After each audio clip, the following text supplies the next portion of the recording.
My name is Evelyn Mercer, and I never thought a simple doctor's appointment would save my life. I am 69 years old, a retired journalist, and a widow of 12 years. For most of my life, I believed that hard work, decency, and love could hold any family together. That illusion shattered the day my doctor handed me a note that said, "Don't go home. Run." It was a humid Tuesday morning in Charlotte, the kind of day when the air felt thick and restless. I had my routine checkup at Dr.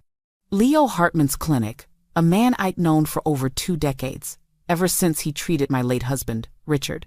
He had always been steady, precise, the kind of man who could deliver bad news with kindness.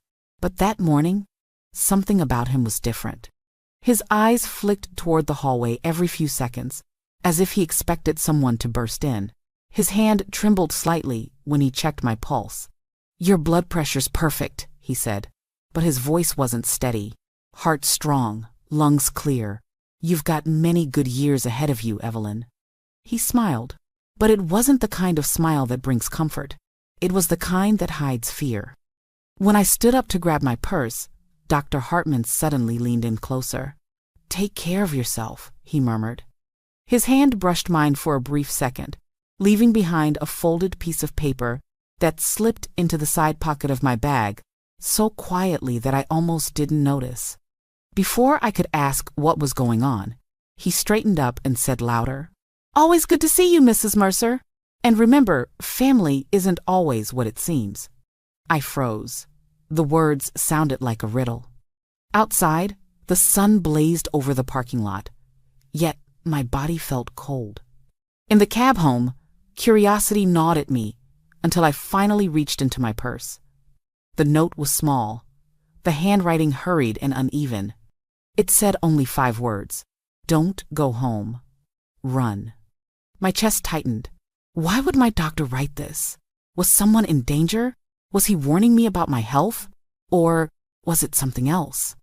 As I stared at those words, the faces of my family came to mind. My stepson Daniel, his elegant but sharp-tongued wife Clara, and their daughter Madison, my only grandchild. They had lived with me ever since Richard's passing. Lately, they had been distant, whispering when I entered the room, closing laptop screens, exchanging glances I couldn't decode. The cab turned onto my street. My stomach sank. Through the window, I saw Daniel's car parked outside, and the faint shadow of 3 figures moving inside the living room. When I walked in, their conversation stopped. Clara hid some papers behind her back. Madison's eyes darted to her father's face. "How was the checkup, Mom?" Daniel asked, forcing a smile that didn't touch his eyes. "Fine," I said, my voice too calm. "Dr. Hartman says I'm in perfect health." They exchanged a look, quick, uneasy, disappointed. That night, as I lay awake listening to their muffled voices down the hall, I realized something terrifying. Whatever Dr. Hartman had meant by run, it wasn't a mistake. He had saved my life, and I had no idea yet from what. I barely slept that night. Every sound in the house made me flinch: the creak of the hallway floor, the hum of the refrigerator, the faint echo of laughter that didn't sound like love anymore. The note from Dr. Hartman burned in my mind. "Don't go home. Run." But it was too late. I was already inside. At around 2 in the morning, I heard the soft clink of glasses and whispers coming from the kitchen. My heart pounded as I slipped out of bed, careful not to make a sound. The voices were low, urgent, familiar. Daniel's, Clara's, and Madison's. I crept to the top of the stairs and leaned forward just enough to hear. "The doctor didn't sign anything," Clara hissed. "He said Evelyn's perfectly healthy.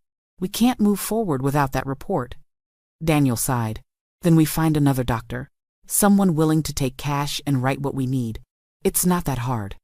"What we need," Clara repeated with a sharp edge, "is control. As long as she's in that house, we have nothing. Once she's declared mentally unfit, everything changes. The will, the accounts, the house. It'll all be ours to manage." I gripped the banister so tightly my fingers went numb. "She trusts you," Clara continued.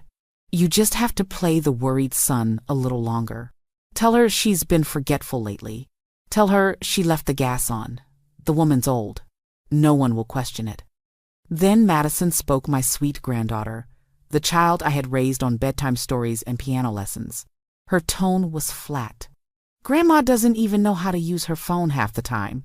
We could switch her pills, mix them up a little. If she starts acting confused, it'll look real. A pause. Then Daniel's voice, quieter now. Don't talk like that, Madison. But Clara's cold laugh cut through the room. She's right. A few weeks of confusion, and we'll have enough evidence for a judge to step in. No more waiting for her to die naturally. Their words hit me like stones. They weren't just plotting to take my house, they were planning to dismantle my mind, piece by piece, until I stopped being me. Daniel clinked his glass against Clara's. We'll start small. Hide her things. Move her keys, her jewelry. Tell her she misplaced them. Soon she'll question everything she does. I pressed a hand over my mouth to stop a gasp. And the doctor? Madison asked. What if he talks? He won't, Clara said confidently. He has no proof. Besides, if Evelyn loses it fast enough, no one will believe a word she says.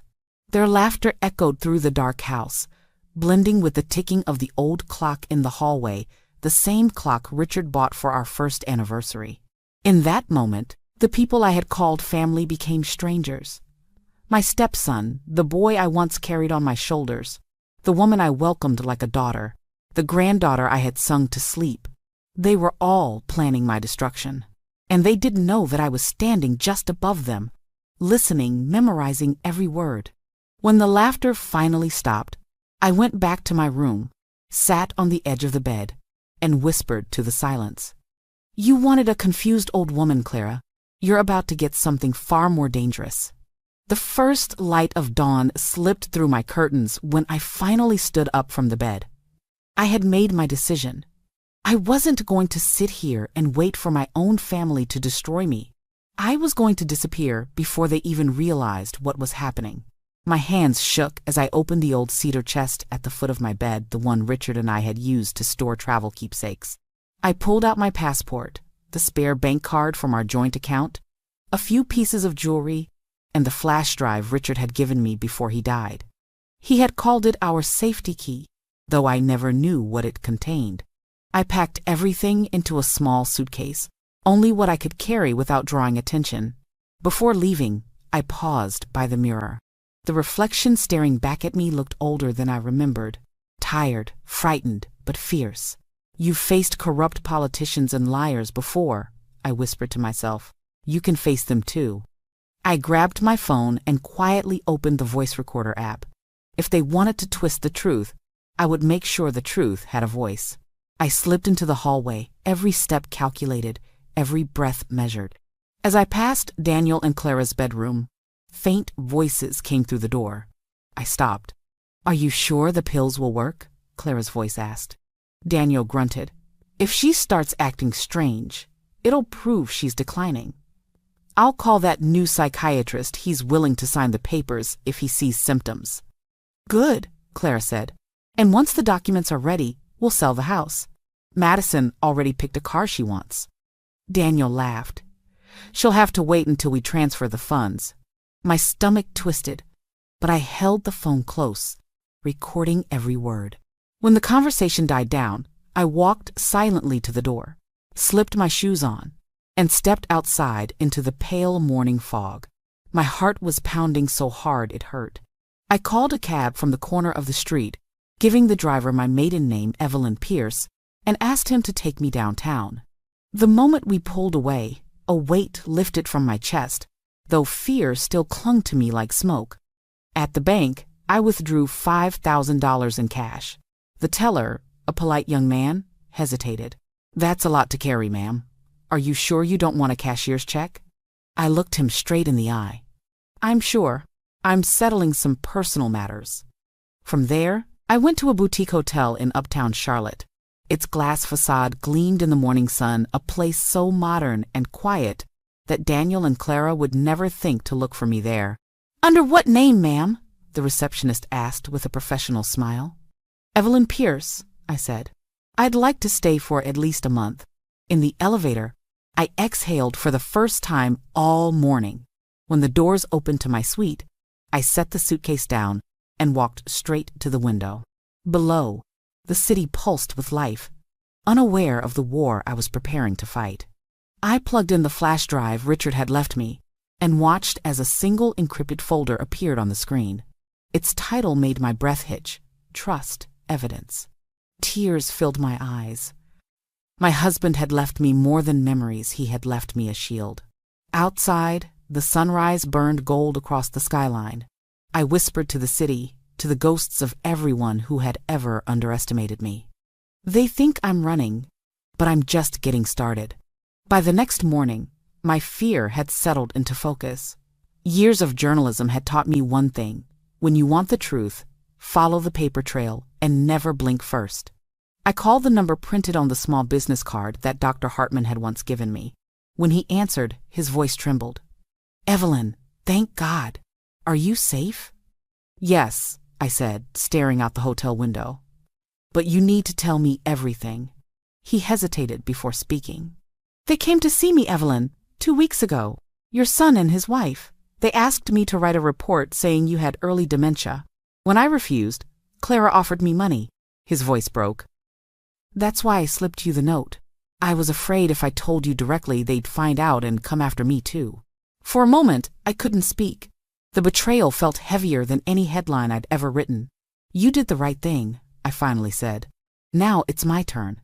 That afternoon, I walked into the office of Julia Rhodes, a well-known attorney specializing in elder protection and estate fraud. She was sharp-eyed, with a calm voice that could slice through chaos. Mrs. Mercer, she said, scanning the documents I'd brought, you're not the first to face this kind of abuse, but you might be the first who came prepared. I handed her my recordings, the withdrawal slips, and the note from Dr. Hartman. She listened, nodding slowly. We'll need evidence of their financial activity, bank transfers, property filings, anything they forged in your name. I know how to find it, I said quietly. I've tracked liars my entire career. Julia smiled. Then we'll make a great team.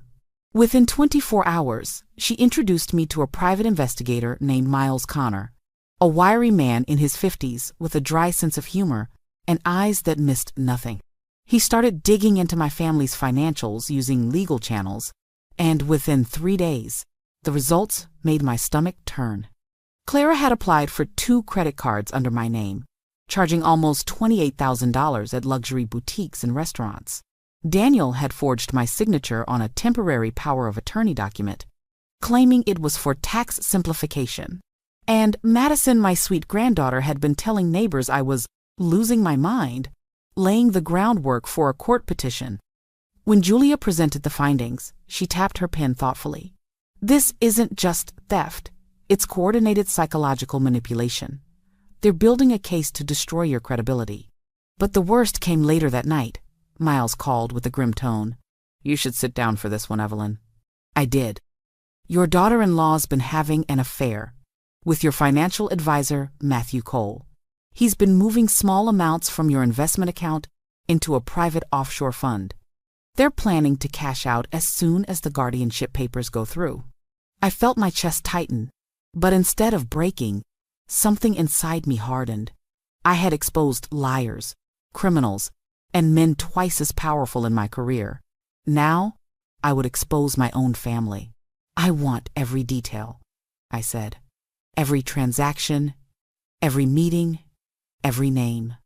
Miles chuckled softly. That's the spirit, Mrs. Mercer. After the call, I poured myself a cup of tea and opened my notebook, the same one I had used during my reporting days. I began listing names, dates, connections. My hand was steady. My heartbeat was not fear, it was adrenaline. They had underestimated the woman they called fragile. By the time the clock struck midnight, I had only one thought left in my mind. If they want to play with lies, I'll drown them in the truth. By the 5th day, I was done hiding. Fear had turned into precision, and my plan was ready. Julia, Miles and I met in her office, a quiet room with floor-to-ceiling bookshelves and the faint smell of old paper. I sat across from them, my notebook open, the same steady determination that had once carried me through war zones and courtroom scandals burning in my chest. "I want to go back home," I said. Miles raised an eyebrow. "That's dangerous." "Exactly," I replied. "They think I'm weak. That's how we'll catch them." Julia leaned forward. "You'll need protection. I'll get a court observer ready. If they try anything illegal, we'll move fast." That night, I drove back to my house in the north of Charlotte, a quiet neighborhood lined with blooming dogwoods. As I stepped through the front door, the air felt colder, staler. My family was sitting in the living room like a panel of judges. "Mom," Daniel said, rising to hug me, his voice dripping with artificial concern. "We were so worried. Where have you been?" "I needed time to think," I replied calmly, setting my bag down. "I realized maybe I've been too stubborn. Maybe you're right. Maybe I do need help managing things." Clara's eyes brightened, a predator sensing blood. "That's wonderful, Evelyn. We can arrange everything for you. It's for your own comfort." "Oh, I know," I said softly, pretending gratitude. I even recorded a message about it, just so I don't forget. I placed my phone face down on the coffee table, its screen glowing faintly. It was recording. For the next few days, I played the role of the docile grandmother.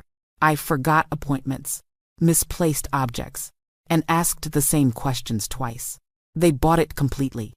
Daniel began calling a lawyer friend about guardianship proceedings, and Clara started collecting my documents again. Meanwhile, Julia and Miles had hidden small cameras throughout the house. One inside the kitchen clock, one above the bookshelf, another behind the framed family portrait. Every whisper, every forged signature, every deceitful word would be caught. On the fourth night, I overheard Clara talking in the kitchen.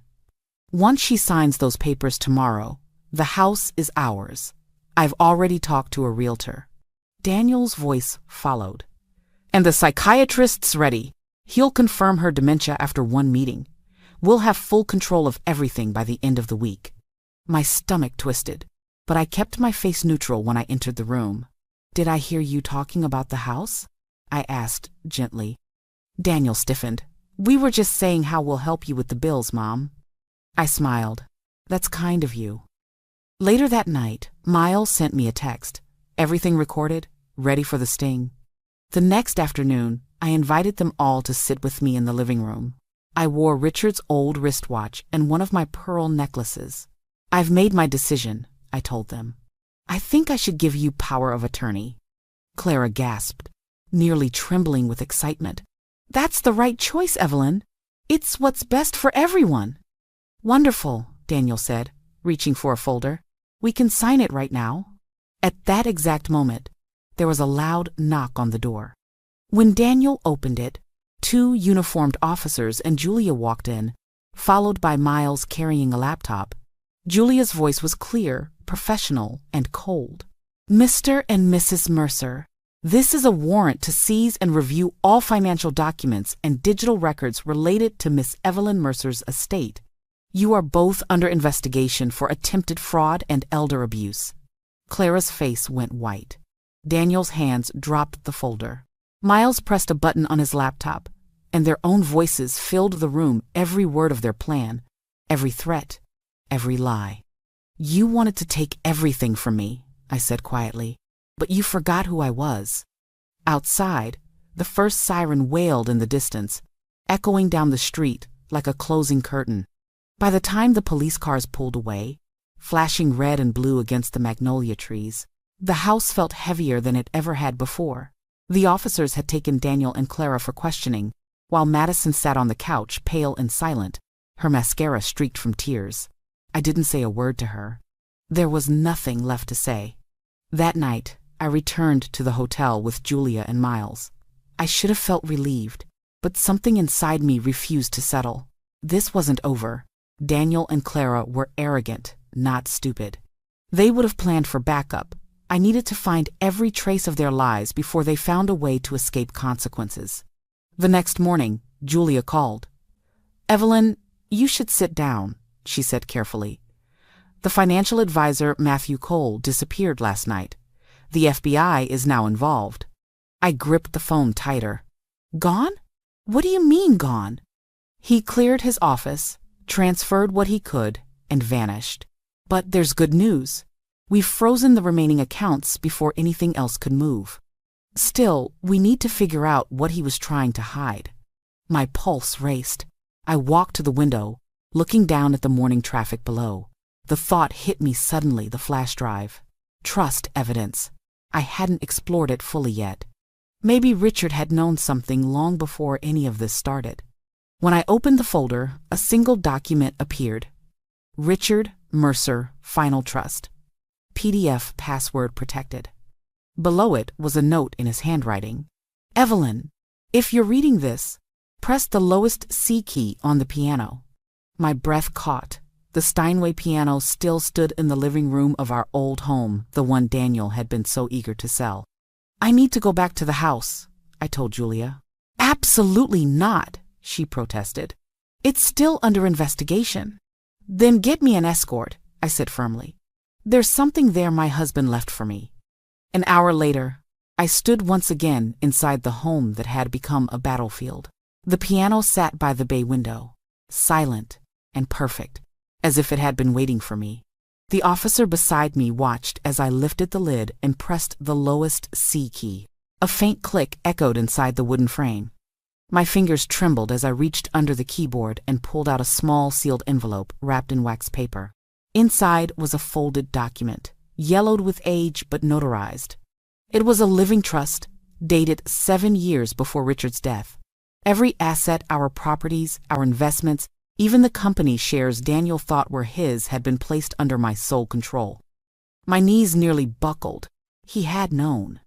Beneath the legal pages was a letter in Richard's familiar script. "If you are reading this, my love, it means the people I feared have shown their faces. I trusted too easily once, but I trust you to finish what I started. Everything is yours, not out of possession, but protection. Let truth be your inheritance." Tears blurred the ink as I pressed the letter to my chest. All the years I had felt weak, dependent, irrelevant, Richard had been protecting me even from beyond the grave. When Julia saw the document, her jaw dropped. "Evelyn, this changes everything. This isn't just protection, it's a fortress. Legally, your family never had a single claim." I let out a slow breath, the kind that felt like waking up after a long nightmare. "They tried to steal what was never theirs," I whispered. "And now they'll find out what happens when truth fights back." That night, as the rain began to fall outside the hotel window, I placed the trust papers beside my tea and looked up at the sky. For the first time in months, I wasn't afraid of what tomorrow might bring. I was finally ready for it. 3 weeks later, the case of State of North Carolina versus Daniel and Clara Mercer became front-page news. Cameras crowded the courthouse steps, and for the first time in years, my name appeared in bold print, but not as a byline. I had been the one telling other people's stories all my life. Now the story was mine. When I walked into the courtroom, I felt 1,000 eyes on me. I wore a navy suit Richard had always loved, my silver hair pinned neatly, my posture straight. Julia walked beside me, calm and steady, a quiet storm in heels. "Remember," she whispered, "you don't need to prove strength. Just tell the truth. The truth will do the rest." Daniel sat at the defense table, thinner than I remembered, his arrogance replaced by exhaustion. Clara looked brittle, her face pale under the fluorescent lights. Madison was nowhere in sight. I had heard she was refusing to testify for them. The prosecutor began with the recordings, my recordings. Daniel's voice filled the room. "We'll switch her meds, hide her things, make her question herself." The jury shifted uncomfortably. Then came Clara's voice, laughing. "Once she's declared incompetent, everything's ours." I watched Daniel's hands tremble. Clara's jaw clenched. Every lie they had crafted unraveled, thread by thread, in front of a silent courtroom. Then came the video footage the hidden cameras Miles had installed. There they were on screen, signing fake documents, forging my signature, arguing over how much they could sell my house for. The jury gasped audibly.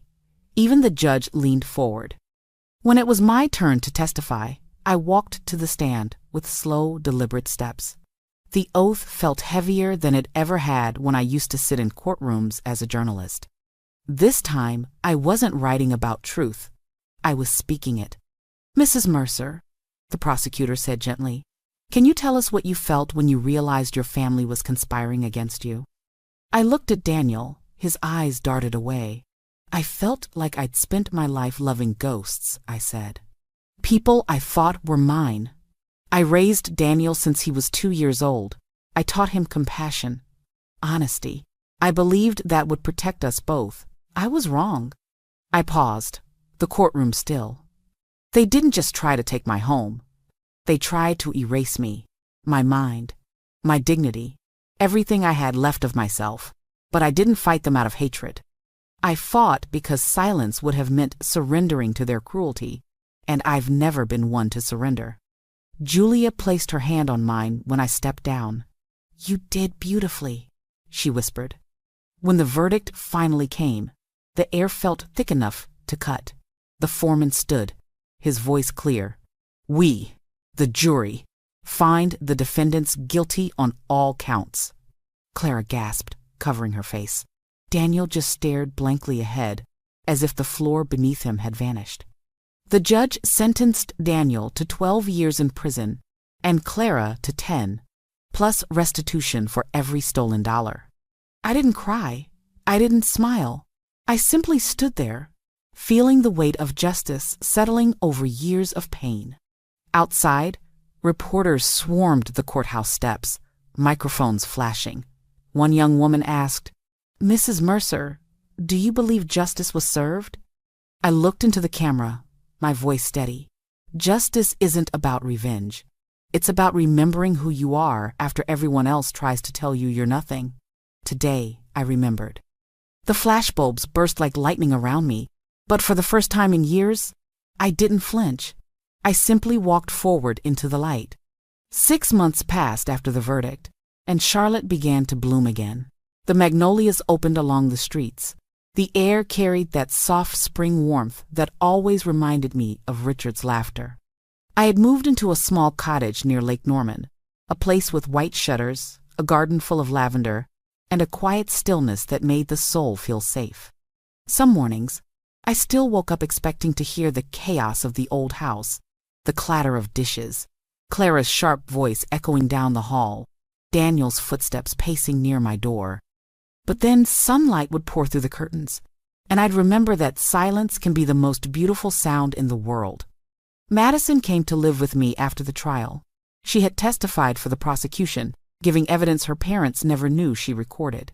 Her courage had helped seal their fate. Now, at 17, she was softer, quieter, but stronger too.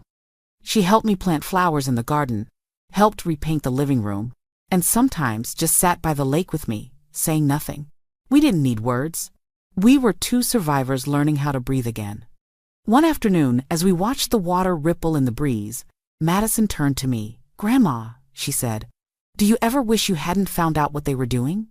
I thought about that for a long moment. Sometimes, I admitted, because ignorance can feel like peace. But peace built on lies doesn't last. Truth always comes one way or another. The only question is whether you're brave enough to face it.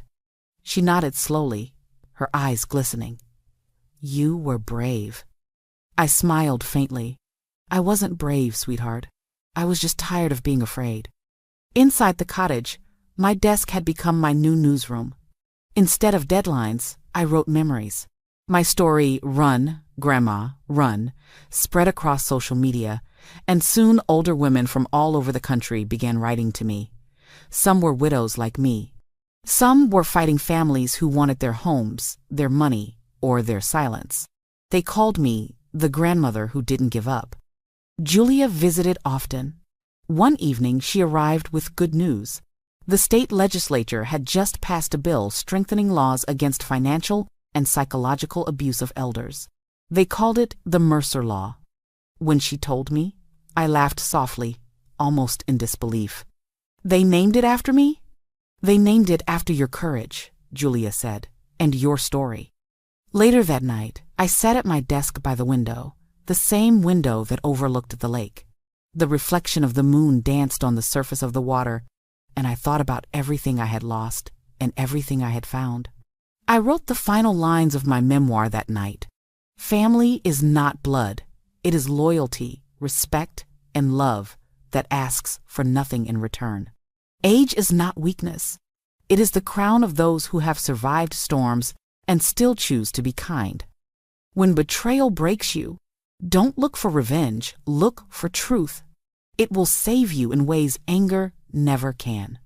The pen stopped moving. I looked up at the calm lake and whispered, "Thank you, Richard. You protected me even from beyond." In that moment, I realized I had finally come full circle, not as a victim, not as a survivor, but as a woman reborn through truth. And for the first time in a long, long while, I felt free.